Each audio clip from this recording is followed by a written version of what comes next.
हर हर महादेव दोस्तों, आप सभी को स्वागत है फिर से हमारे चैनल में।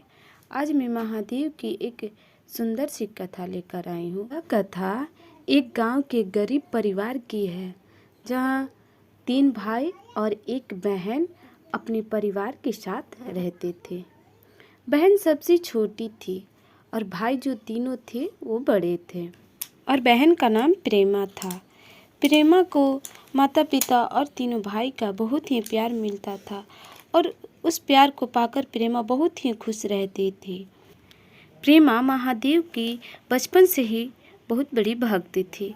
प्रेमा की माँ अक्सर ही गांव में होने वाली चर्चा में जाया करती थी, और प्रेमा अपनी माँ के साथ भी जाया करती थी।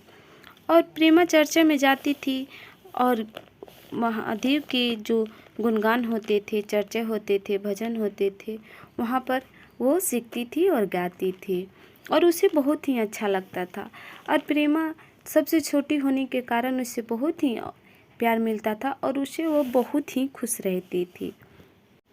और पढ़ाई लिखाई में भी वो बहुत अच्छी थी और अच्छे विचार की, अच्छे व्यवहार की थी। प्रेमा का पिता तबीयत खराब होने के कारण वो कोई काम नहीं करते थे, बल्कि घर पे ही रहते थे, और उनके तीनों बेटे मजदूरी करते थे और पूरे घर को चलाते थे, और खुद ना पढ़कर अपनी बहन प्रेमा को एक अच्छी शिक्षा देते थे और अपने घर को संभालते थे। कुछ सालों बीत जाने के बाद प्रेमा जब शादी योग्य हो जाती है, तो उनके माता पिता के मन में विचार होने लगता है कि अब हमारी बेटी तो शादी के योग्य हो गई है, क्यों ना इसे शादी कर दें। और शादी भी करेंगे तो उसे एक अच्छे परिवार में करेंगे, क्योंकि हम लोग तो गरीब के मारे पीड़ित हैं, और हम नहीं चाहते हैं कि हमारी बेटी भी गरीबी से पीड़ित रहे। हम जब भी अपनी बेटी का विवाह करेंगे तो एक अच्छे लड़के से करेंगे और एक अच्छे परिवार में करेंगे, जहाँ हमारी बेटी बहुत ही खुश रहेगी, क्योंकि हमारी बेटी यहाँ की तो लाडली है, और पता ना वहाँ जाने के बाद कैसे रहेगी, कैसे लोग मिलेंगे। इसलिए हम अपनी बेटी को जहाँ भी शादी करेंगे उसे अच्छे से जांच पड़ताल करके करेंगे। तो प्रेमा के माता पिता प्रेमा के लिए लड़के ढूंढने लगते हैं। उन्हें संयोगवश उनके गांव के नज़दीक वाले शहर में ही लड़का मिल जाता है, और वो लड़का बिजनेस करता था, और उसके साथ ही उसके माता पिता और एक बड़े भाई रहते थे, और उनका शादी भी हो गया था, और उनके 2 छोटे बच्चे भी थे। तो दोनों ही तरफ से लड़का और लड़की का देख रेख हो जाता है और पसंद भी आ जाता है। फिर लड़की की माता और पिता शादी करवा देती हैं अपनी लड़की की। और जब प्रेमा अपनी ससुराल गई तो अपने सभी परिवार के साथ अच्छे से रहने लगी, और सभी से ही घुल मिल गई।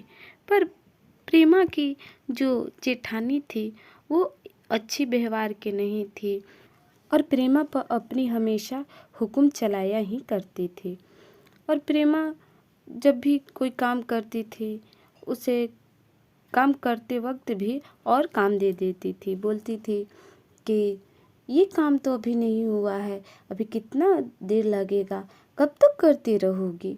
मतलब सारा दिन ही उसे परेशान करते रहती थी, और प्रेमा ये सब सहकर भी काम करती थी। उसकी सास और उसके पति बहुत ही अच्छे थे, लेकिन प्रेमा की जो जेठानी थी वो बिल्कुल ही बहुत अच्छे व्यवहार की नहीं थी। प्रेमा अपनी जेठानी के दोनों बच्चों को भी देख रेख करती थी, उन्हें तैयार करना, उनके लिए नाश्ता बनाना, उनसे स्कूल भेजना, मतलब सारा ही घर के काम वो करते रहती थी। और प्रेमा के घर जब उसके बड़े भाई आते हैं प्रेमा को अपने घर ले जाने के लिए, तो प्रेमा बहुत ही खुश हो जाती है और अपने भाई को बहुत ही सेवा सत्कार में लग जाती है। पर ये सब बातें देखकर उसकी जेठानी को बड़ा ही खराब लगता था, और वो अच्छे व्यवहार नहीं करती थी। वो तो अपने मन में सोचने लगी कि अब तो चली जाएगी प्रेमा, तो मेरे घर का सारा कौन काम करेगा और मेरे बच्चे को कौन संभालेगा, हमसे तो ना होगा। जब प्रेमा अपने भाई के साथ अपने मायके जाने लगी तो प्रेमा की जेठानी बोलती है कि जा तो रही हो तुम, तो एक ही दिन के लिए केवल जाना और शाम तक तुम वापस चले आना, क्योंकि जो भी सारा घर का काम है वो हमसे तो ना होगा, तुम्हें ही करने पड़ेगा। तो भी प्रेमा के पति भी आ जाता है और अपनी भाभी का बात सुन लेता है।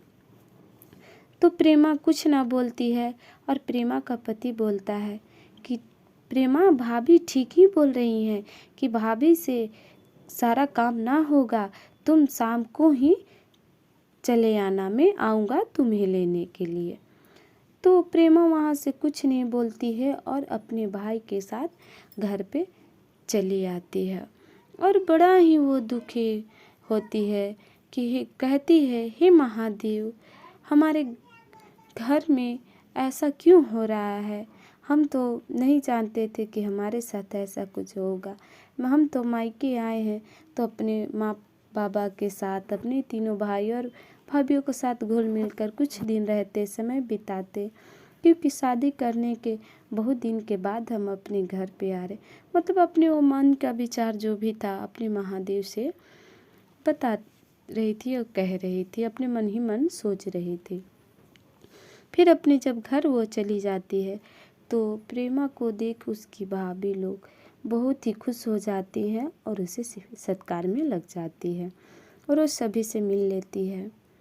तो ऐसे ही शाम हो जाता है, फिर प्रेमा का पति उसे लेने चल आता है। तो प्रेमा को आते आते ही बोलता है कि तुम तैयार हो जाओ, मैं तुम्हें लेने आया हूँ। तो प्रेमा किसी से ना कुछ बोलकर वो तैयार हो जाती है और फिर प्रेमा के पति सभी से मिल लेते हैं और बोलते हैं कि हम प्रेमा को लेने आए हैं। तो प्रेमा फिर वापस अपने ससुराल चली जाती है। फिर जाने के बाद वैसा ही होता है। तो प्रेमा बड़ा ही दुखी सा रहने लगती है, सोचती है कि मैं अपने मायके में तो बहुत ही खुश रहती थी, मेरे चेहरा पर बहुत ही मुस्कान रहता था और मेरे तीनों भाई और माँ बाप का बहुत ही प्यार मिलता था, पर यहाँ तो हमें पाकर भी कोई खुश नहीं है। हम इतना काम भी करते हैं, पूरा घर को भी संभालते हैं, फिर भी हम पाकर कोई हमसे खुश नहीं है। मतलब अपने मन में विचार करते रहती थी और महादेव से प्रार्थना करते रहती थी। उसे जरा सा भी अच्छा नहीं लगता था ये सब व्यवहार को देखकर। तो प्रेमा, एक दिन की बात हुआ कि जब रक्षाबंधन का दिन आया तो फिर प्रेमा अपने मायके जाने के लिए सोची कि आज रक्षाबंधन का दिन है और मैं तो एक ही बहन हूँ, मेरा भाई हमारा इंतज़ार कर रहे होंगे, तो क्यों ना हम अपने भाई को जाकर राखी बांध कर आ जाऊँगी। तो फिर प्रेमा जब जाने के लिए तैयारी की तो उसके जो जेठानी थी फिर वह बोलने लगी कि फिर तुम मायके क्यों जा रही हो और क्या काम पड़ गया। तो बोली प्रेमा कि दीदी, आज तो रक्षाबंधन है और मैं अपने भाइयों को राखी बांधने जा रही हूँ। तो ठीक है, जा रही हो तो तुरंत ही चले आना, फिर हमसे कोई काम नहीं होगा। तो ये बात सुनकर प्रेमा को बहुत ही दुखी हो जाती है और मन ही मन वो पूरा रोने लगती है और उसके पति भी कुछ नहीं उससे बोलता है और ना कुछ समझाता है। फिर उसे लेकर चला जाता है और प्रेमा अपने घर जाती है और अपने तीनों भाइयों की राखी बांधकर और वो फिर वापस चली आती है। और आने के बाद ऐसे ही अपनी जेठानी की बात सुनते सुनते उसको एक दिन ऐसा हुआ, प्रेमा अपने घर के सारा काम करके और तैयार होकर गांव के बगल वाले गांव में एक महादेव की मंदिर था और वहीं पर जाकर बैठ जाती है और उसके घर वाले सब लोग ढूंढने लगते हैं कि प्रेमा आखिर घर में ही रहती थी तो वह कहाँ चली गई। प्रेमा को ढूंढते ढूंढते ही शाम हो जाता है। तब शाम के समय जब प्रेमा घर आती है तो सभी परिवार को एकत्रित देखे वो चौंक जाती है कि आखिर ऐसा क्या हुआ कि सभी लोग हमें घूर घूर कर देख रहे हैं। फिर प्रेमा को उसके परिवार वाले लोग कुछ नहीं बोलते हैं और वो अपने घर में चली जाती है। फिर दूसरे दिन भी ठीक वैसा ही करती है प्रेमा। और सुबह में अपने घर का सारा काम धाम कर कर और तैयार होकर महादेव के मंदिर में पास जाकर बैठ जाती है। फिर उसका पति ढूंढने लगता है कि आखिर प्रेमा कहाँ जाती है, कल भी गायब थी, आज भी नहीं है। तो ढूंढते ढूंढते प्रेमा के पास पहुंच जाता है और प्रेमा को महादेव के मंदिर के सामने बैठे हुए देखकर उसे बहुत ही चौंक जाता है और मन में सोचने लगता है आखिर ऐसा क्या हुआ कि प्रेमा महादेव के पास आकर चुपचाप अस्थाई बैठी हुई है और किसी से ना कुछ बोल रही है।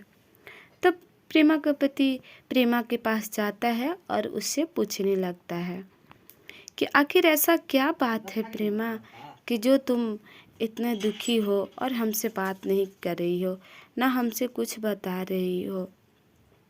कुछ तो बात है, तुम बोलो, बोल क्यों नहीं रही हो। तो प्रेमा बोलती है कि क्या मैं बोलूँ, मेरा बात सुनते ही कहाँ है आप।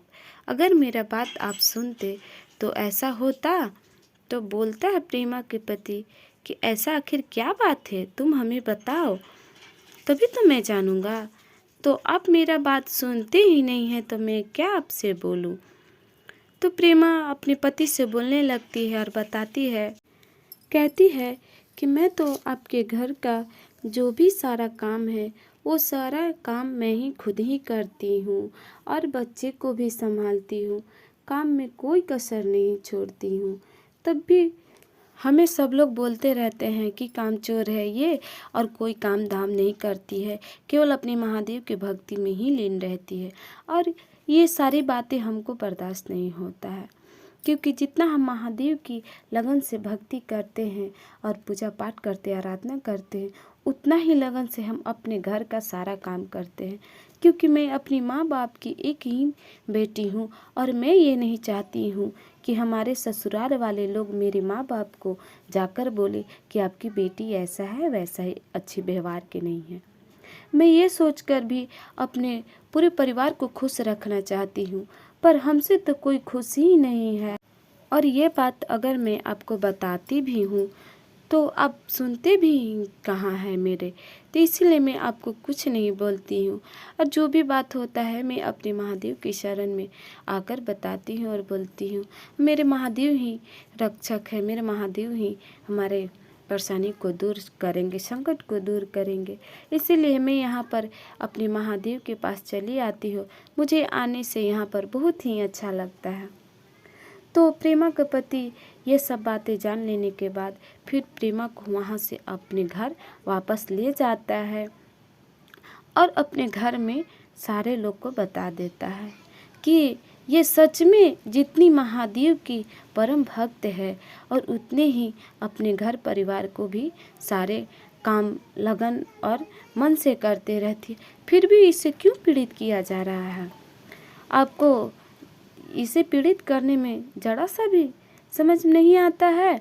ऐसा ही मतलब अपने घर में माँ से जाकर कहता है और बोलता है कि माँ, अब तो इस घर की सबसे बड़ी हो और समझदार हो, तो क्यों ना आप भाभी को समझाती हो कि तुम दोनों मेरे जो हो सब एक ही समान हो, तो क्यों ना इस घर का जो भी काम है और जो भी करना है तुम दोनों आपस में बांट कर करो।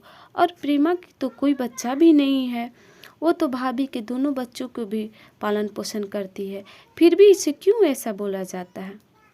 तो प्रेमा की सास बोलती है कि बेटा तुम ठीक ही कह रहे हो, मैं तो ये कुछ दिनों से देखी आ रही हूँ, पर मैं नहीं ऐसे बोलती हूँ, कुछ नहीं बोलती हूँ कि जाने दो, है तो कर रही है। हमें क्या पता कि इसे हर वक्त प्रेमा को वो डांटती ही रहती है, बोलती ही रहती है।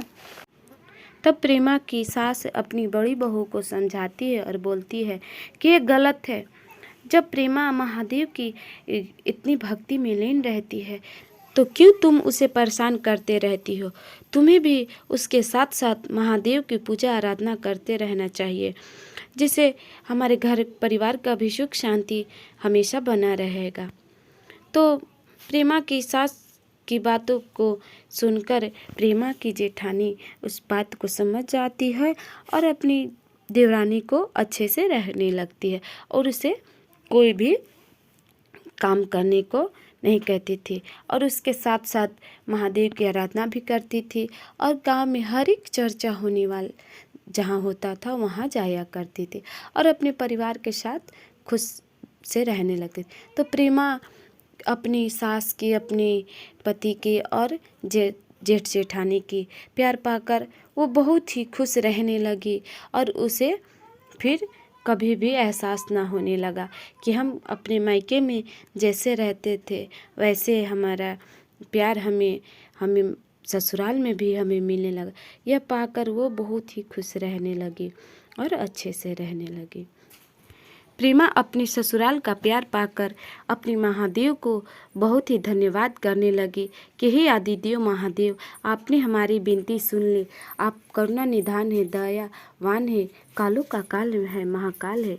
हे आदिदेव महादेव, मैं आपको कोटि कोटि नमन करती हूँ। दोस्तों, ठीक ही कहा गया है कि किसी पर कोई अत्याचार नहीं करना चाहिए।